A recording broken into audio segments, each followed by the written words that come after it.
We're waiting for it to go little. Yeah. We don't know how it does that. She does. I don't. We're back. We're back. Hi, this is Joel. And Bonnie. And this is Adonai's Sanctuary Truth Classroom. And it's hot. I'm going to have to talk over our air conditioner because it's been running all day. Where are we at? Somewhere. Louisiana. But anyway,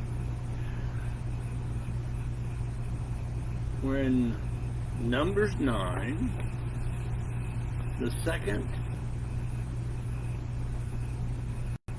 the ninth section of Adonai's letter called Numbers. Read 9:1, please. Adonai spoke to Moses in the Sinai desert in the first month of the second year after they left the land of Egypt. He said, the first month of the second year after they received their freedom. That's the same way and time we read in one other place. Read Numbers 1:1. Adonai spoke to Moses in the Sinai desert in the tent of meeting on the first day of the second month of the second year after they left the land of Egypt. He said, it gets real clear as to when and the exact time they were to celebrate the Pesach, or Passover. Read Numbers 9, 2 and 3, please. let the people of Israel observe Pesach at its designated time. On the 14th day of this month at dusk, 2 and 3, right? Yes. You are to observe it. At its designated time, you are to observe it according to all its rules and regulations. I said that backwards, but that's okay.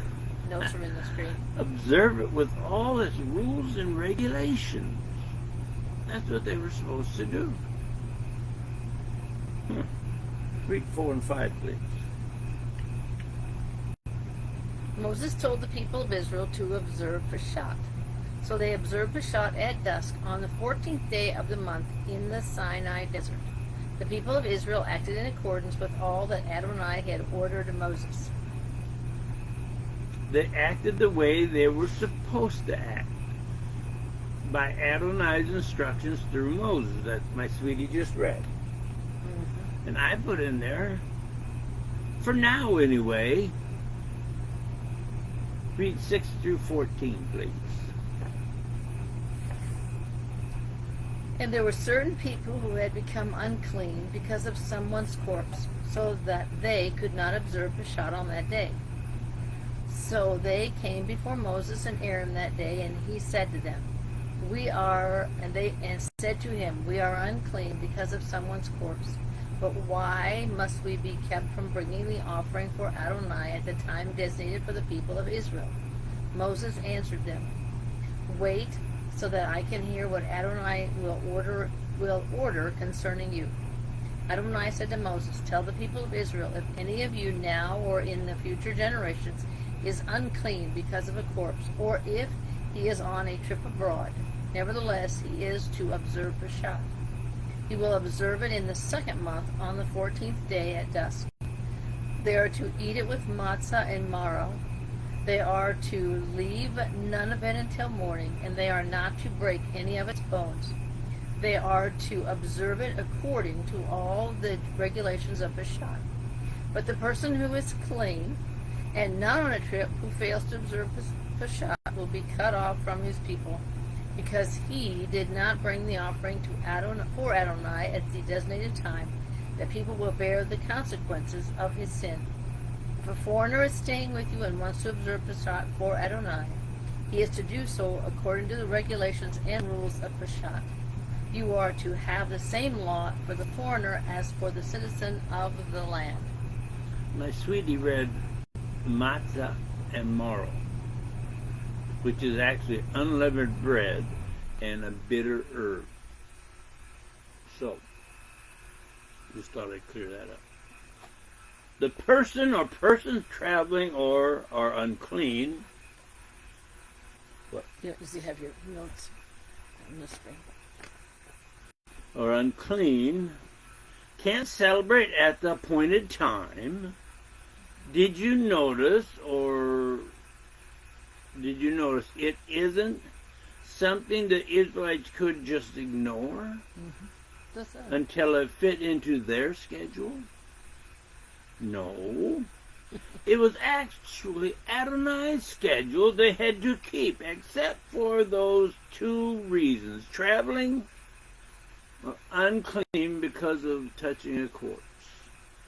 Did you notice what in those two situations what they were to do?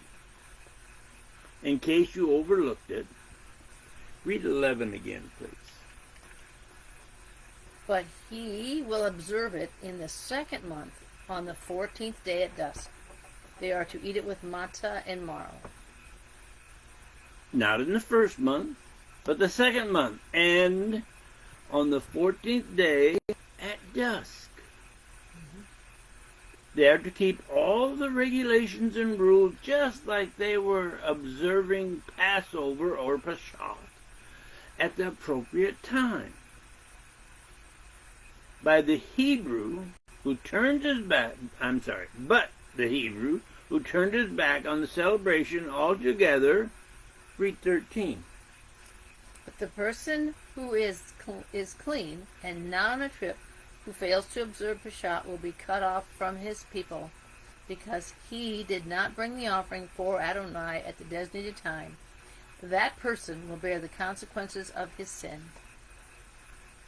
Cut off from the people. You might say, so that one bad apple doesn't spoil the whole tribe of Israel. The reason why we went over all that, then went back to a couple parts, was to show you it's easy to miss or get confused on the real meaning of a statement unless you concentrate at what is really being stated or said at the appointed time.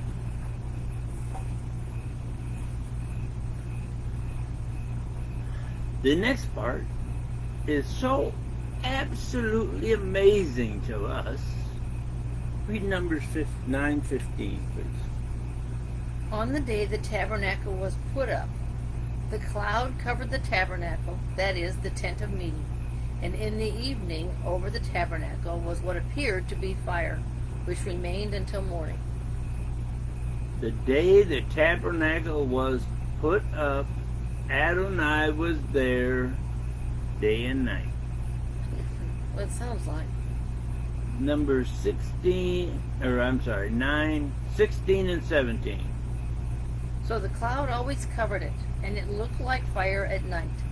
Whenever the cloud was taken up from above the tent, the people of Israel continued their travels, and they camped wherever the cloud stopped. Cloud by day, fire by night. Adonai was directing their travel, when they would travel and when they would stop. When they would travel and when they would stop. They camped wherever the clouds stopped.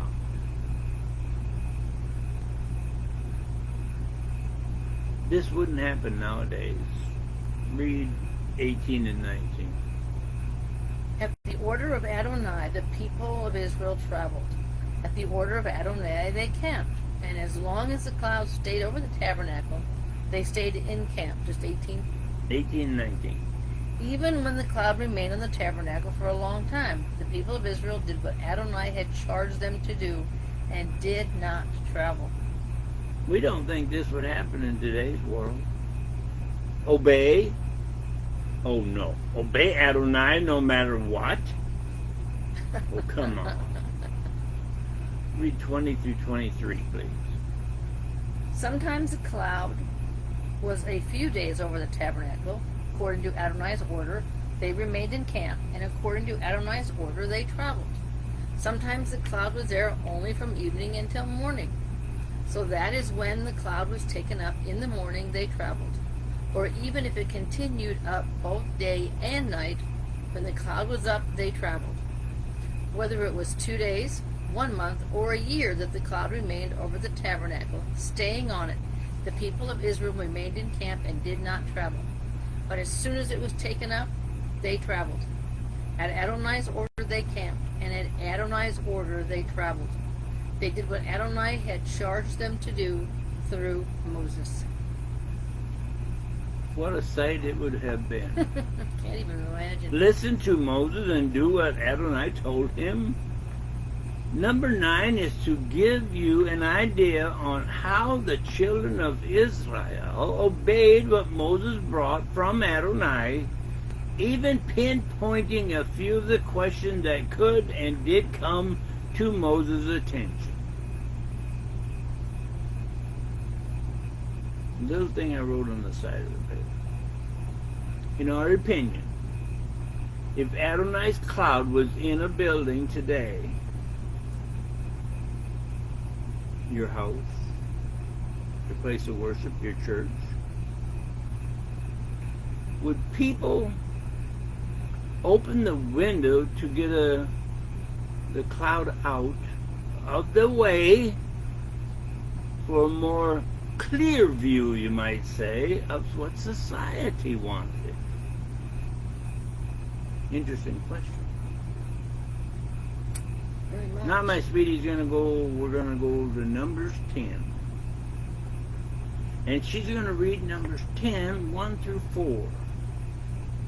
Adonai said to Moses, "Make 2 trumpets. Make them of hammered silver. Use them for summoning the community and for sounding the call to break camp and move on. When they are sounded, the entire community is to assemble before you at the entrance of the tent of meeting. If only one is sounded, then just the leaders, the heads of the clans of Israel, are to assemble before you." Numbers 10, 1 through 4 starts out with the calling of their leaders, or the whole community, when to move the camp and when to assemble. 2 trumpets to summon the whole community, but 1 trumpet is to call just the leaders who will move first and who will move second when they travel. They were organized, in other words. Read 5 and 6, please. When you sound an alarm, the camps to the east will commence traveling. When you sound a second alarm, the camps to the south will set out. They will sound alarms to announce when they travel. With 5 and 6. Mm-hmm. There had to be a distinction between the sounds for moving and the sound alarm. Read 7 and 8, please. However, when the community is to be assembled, you are to sound, but not sound an alarm. It will be the sons of Aaron, the Kohen, who are to sound the trumpets. This will be a permanent regulation for you through all your generations. That is to say, who is to sound the trumpets? Like she said, the Kohen, the sons of Aaron. The trumpet blast isn't just for their travels. It's a permanent regulation for all their generations. Read 9, please. When you go to war in your land against an adversary who is oppressing you, you are to sound an alarm with the trumpets. Then you will be remembered before Adonai your God, and you will be saved from your enemies. There are a number of things that jump off the page of that reading. Well, thus anyway. When someone goes to war against you, sound an alarm with the trumpet. It states then, now this is interesting. Why? Adonai seems to allow them to live their lives, and he only needs to pay real close attention when they sound the trumpet because of war. In other words, he let them live their lives at a lot of times. And when you needed him, you sounded the trumpet of war. And that's when Adonai would show up and bless his people. Now that doesn't go with what we went over before. You remember, cloud by day and fire by night.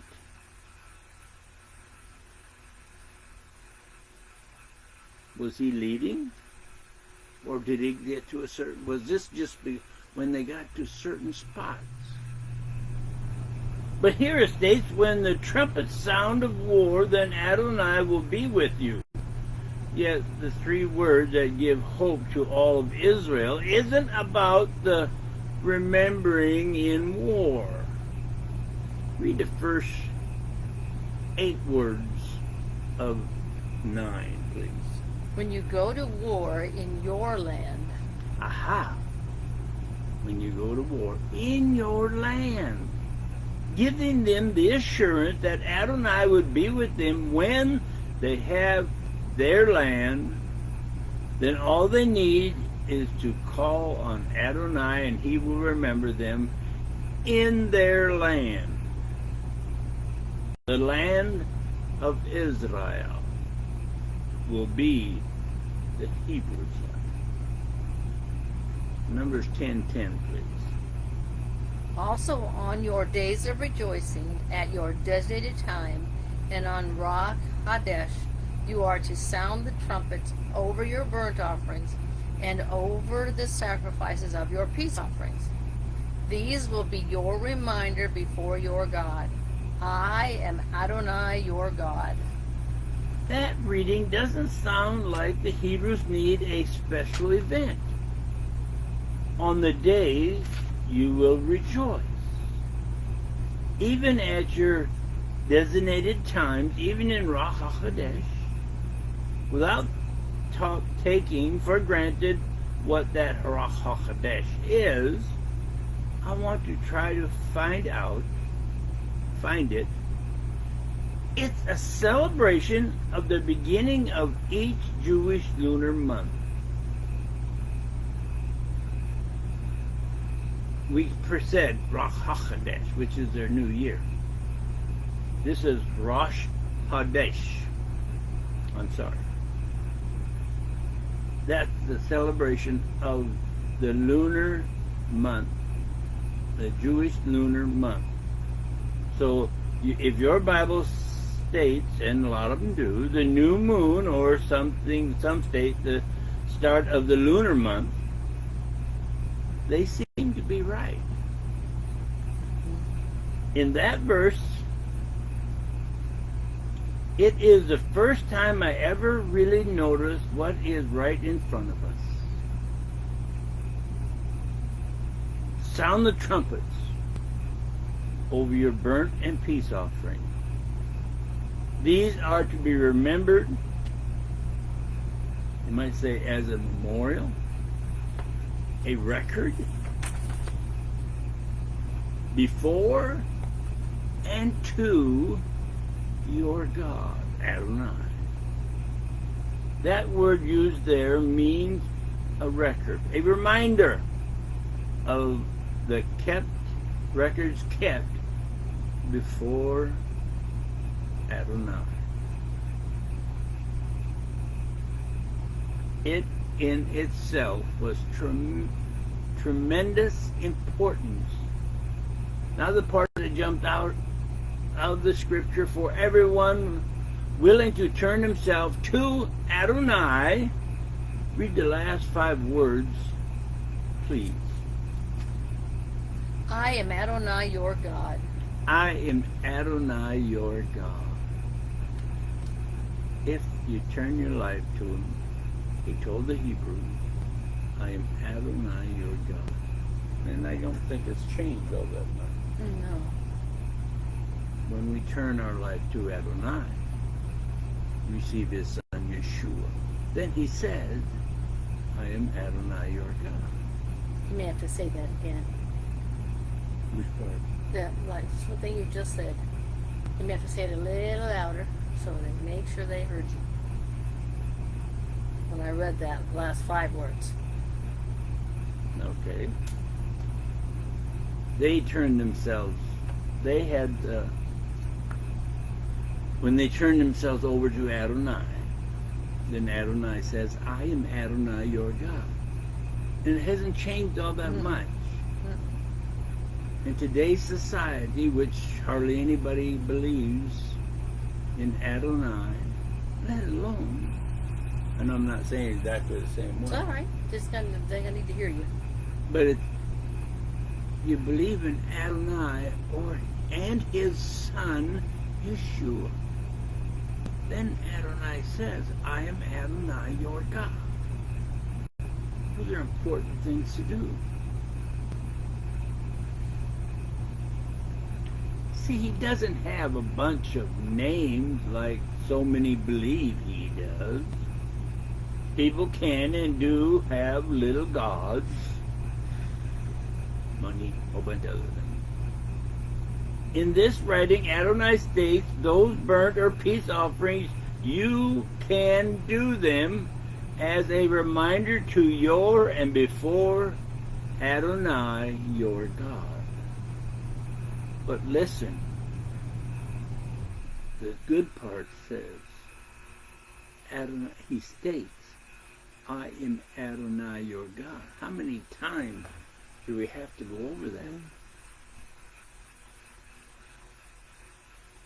Wouldn't you love it if Adonai stated, I am Adonai your God? My sweetie's going to go to Shemot 20, 2 and 3. I'm sorry, Exodus 20, verses 2 and 3.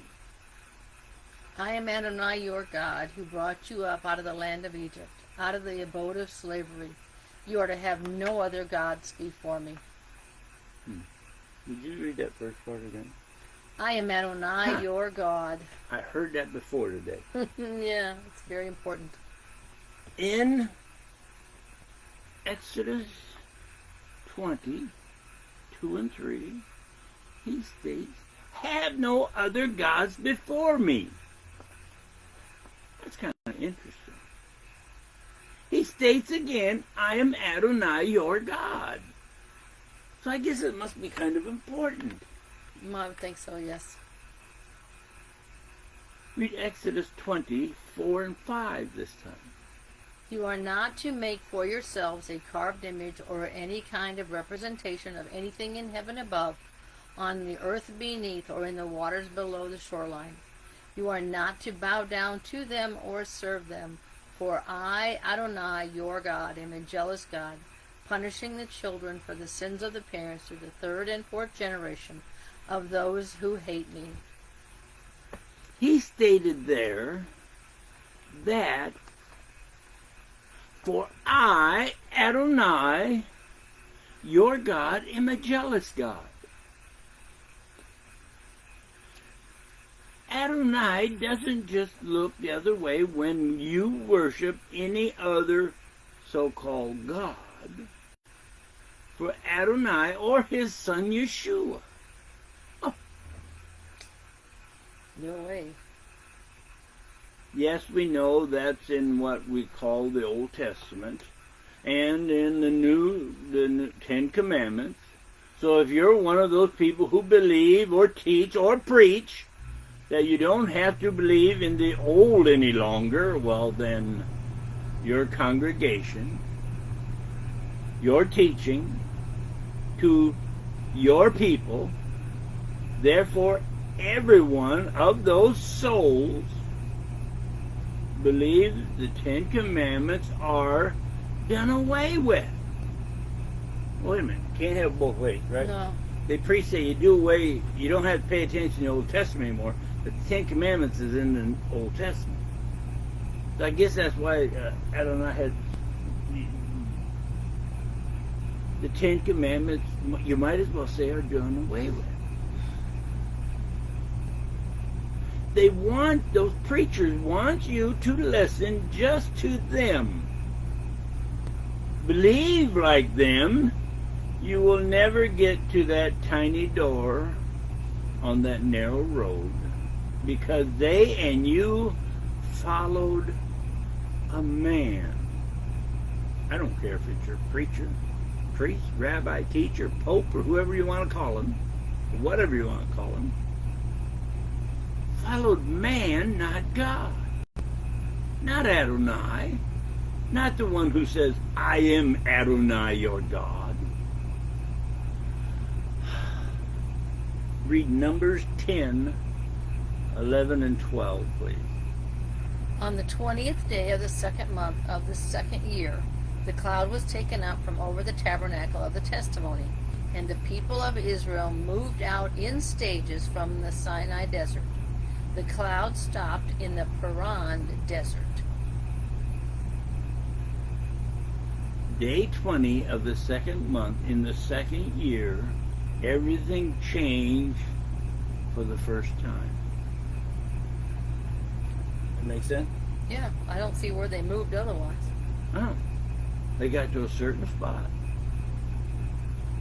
And you read about them going to move, or where they're going to move, or when they're going to do. But this is the first time it says, on day 20 of the second month, in the second year, everything changed. And actually, if you really stop and study it, it's for the first time. They finally were getting ready to leave the Mount Sinai desert. If they Adonai's cloud stopped somewhere in the Paran desert, which is actually a little north of the Sinai desert. There's a section there that's the Sinai, and there's a section that has the Sinai desert, the Paran desert, and the desert of Sin or something like that.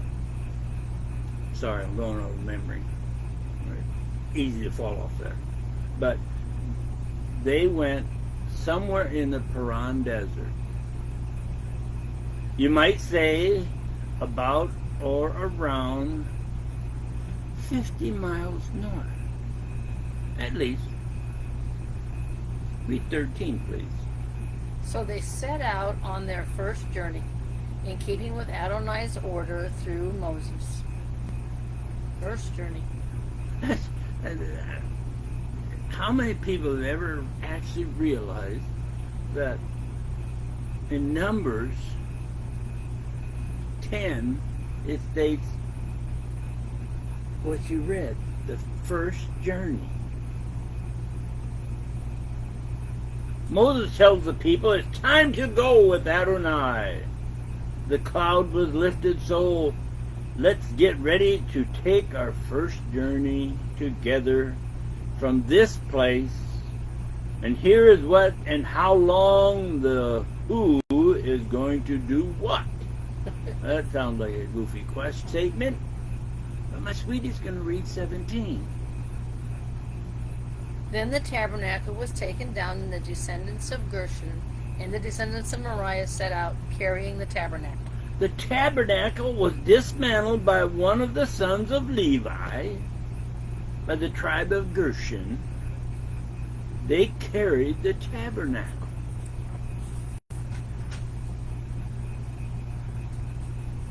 Now my sweetie's going to read 10:21. Then the descendants of Kehat set out, carrying the sanctuary, so that at the next camp the tabernacle would be set up before they arrived. The Levites, by the tribe of Kehat, were to carry the sanctuary.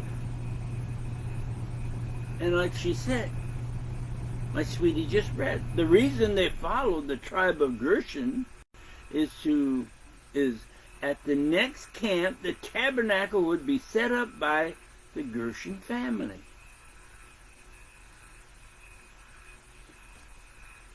By the time the Kehat would get to the next stop, the tabernacle would already be up, so the sanctuary wouldn't wait around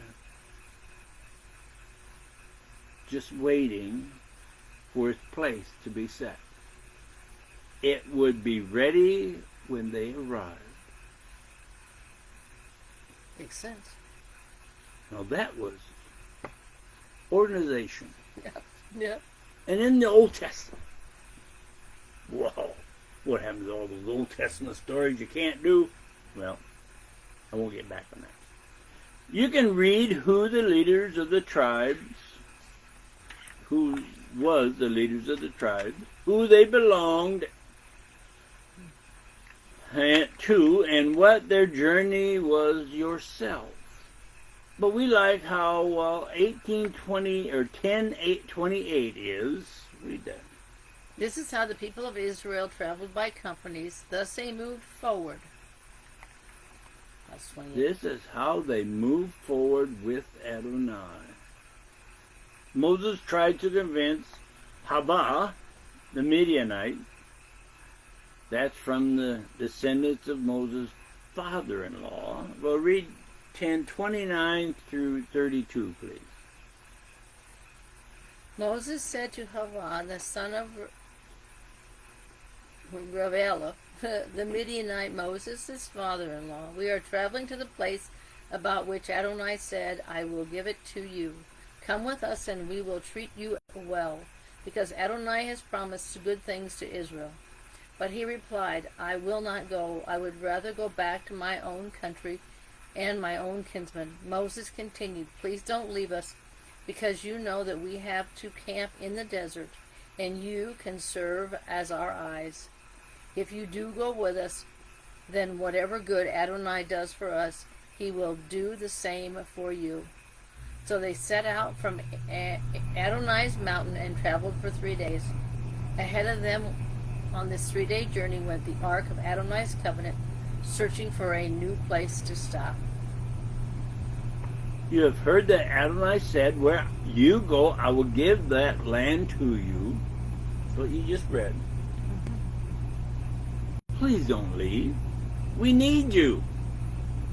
If you come with us and help us in the desert, where you're the expert, you might as well say. I got that, yeah. Serve as our eyes. Whatever Adonai does for us, he and we will do for you. It seems Moses was complimenting him on his skills in the desert. Mm-hmm. That's one of the family or the descendants or one of the families of his father-in-law. If I got that right. Now my sweetie's going to read 10:33.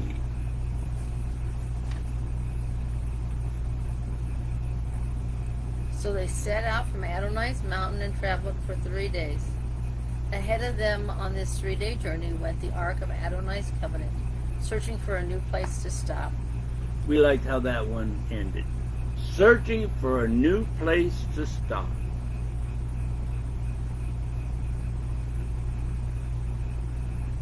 Read 34, please. The cloud of Adonai was over them during the day as they set out for camp. In other words, the cloud of Adonai was over them for their journey of 3 days.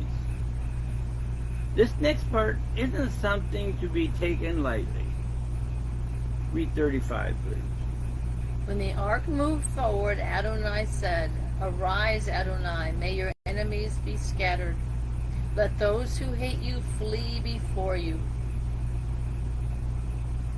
When the ark moved forward with Adonai, Moses states, Arise, or Rise up, Adonai. Scatter your enemies. Help us to see how those who hate you will flee from you before our very eyes. When they would stop, Moses would say, read 36, please. When it stopped, he said, Return, Adonai, of the many, many thousands of Israel. Return from the travels to your people. Return from the travels to your people. The thousands of us, Israelites. So whether they traveled or stopped, Moses asked Adonai to be with them. That, my friends, is a great example for us all. How many actually do anything like that today? It's an interesting question. When people travel, you jump in your car and take a drive to Kentucky or wherever. How many take Adonai with you? I don't anywhere in your travels. You go wherever you go. You ask Adonai to be with you in your travels. Set up camp with you. Be with you in your travels. Interesting thought. That's how simple it was for Moses and the tribe of Israel when they would set up camp and when they would move. How many today would open the windows and have that cloud get out of the building so they could see, instead of allowing the cloud of Adonai to fill their house or their place of worship? He's not Adonai of the Hebrews, he's Adonai God for everybody. And his son is Yeshua, his only son. So do you worship Yeshua and Adonai, or do you worship an imitation? Good talk about how to follow Adonai and how we're supposed to be and follow the regulations. I guess that's about it. Anything you got to say? Nope. Just thank everybody for joining us, either now or later. We have no idea how many people are on here. So, hope you all have a great week. Please like and share this. Any comments, any questions, don't hesitate to ask. We will be getting on the computer more when we get back home. And it's a possibility we could be back in our house by next week. It's getting too hot to travel. Oh my, yes. Oh my goodness. I hope you have a great week. Take Adonai. Ask him to be with you. Ask him to be with your travels and when you're at home. To the cloud and his love. In the name of Yeshua, his son, Adonai your God. Amen.